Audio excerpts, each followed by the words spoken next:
Espíritu. Lectura del Santo Evangelio según San Mateo. Gloria a ti, Señor. En aquel tiempo dijo Jesús a sus discípulos: no juzguéis para que no seáis juzgados, porque seréis juzgados como juzguéis vosotros, y la medida que uséis la usarán con vosotros. ¿Por qué te fijas en la mota que tiene tu hermano en el ojo y no reparas en la viga que llevas en el tuyo?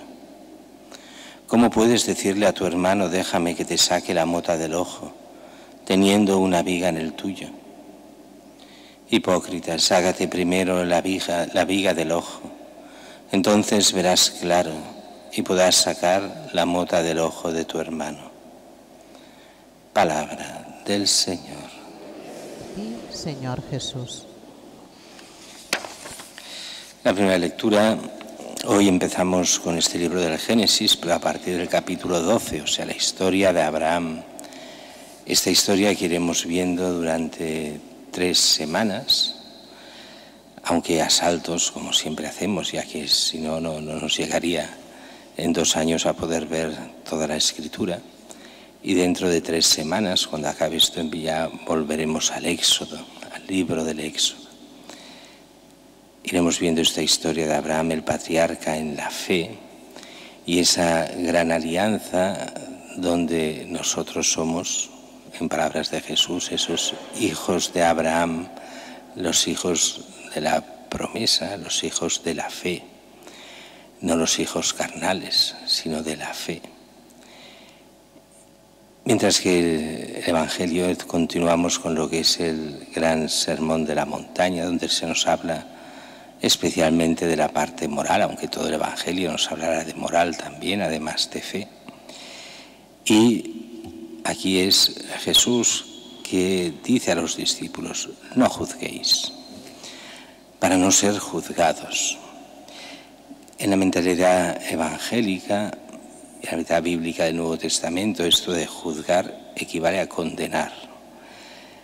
No vayáis como perdonavidas, vendría a decir, que van juzgando, condenando a todos los demás, porque yo sí que soy bueno y todos los demás son malos.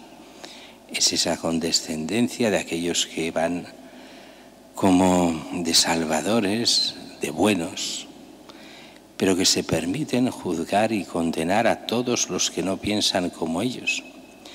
Y lo peor de todo es que esto pasa especialmente en aquellos que, por desgracia, son los peores. O sea, una cosa es que para eso tenemos una inteligencia y tenemos un discernimiento, cada cristiano, y ha de ser capaz de ver lo que está bien y lo que está mal, y ha de rechazar lo que está mal, tanto para él como lo que está mal para los demás. ¿Basados en qué?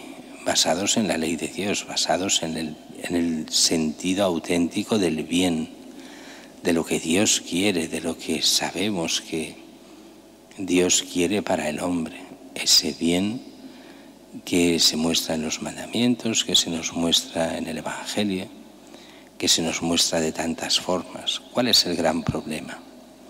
Y eso lo hemos visto, yo creo que todos, incluso yo pienso ahora en personas concretas, que todo lo juzgaban, todo lo criticaban, y ellos, cuando veías, dices, pero si lo que hace esta persona es corregido y aumentado todo lo que critica, todo lo que acusa.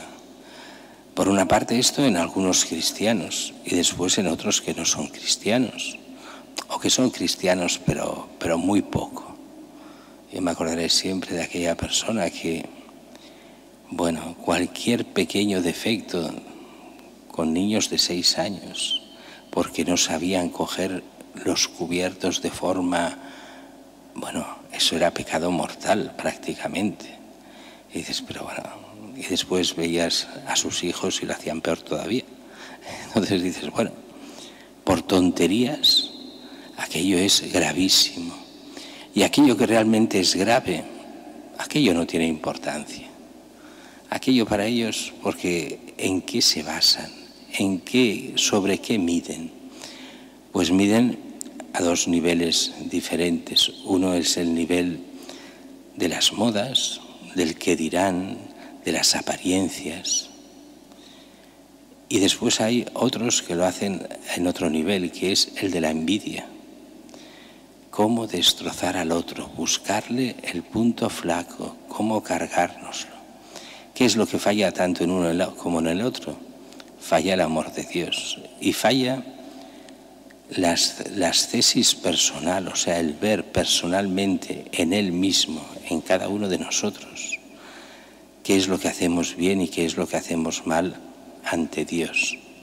Esto, yo me acuerdo estando en una parroquia donde durante 25 años no se había confesado nadie prácticamente, porque los curas anteriores solo hacían absoluciones colectivas, y cuando volvemos a poner la absolución individual y cómo se ha de hacer y las confesiones, nos encontramos con una gran sorpresa, que después vimos que el Papa, en aquella época Juan Pablo II, nos lo decía muy claramente: se había perdido el sentido del pecado.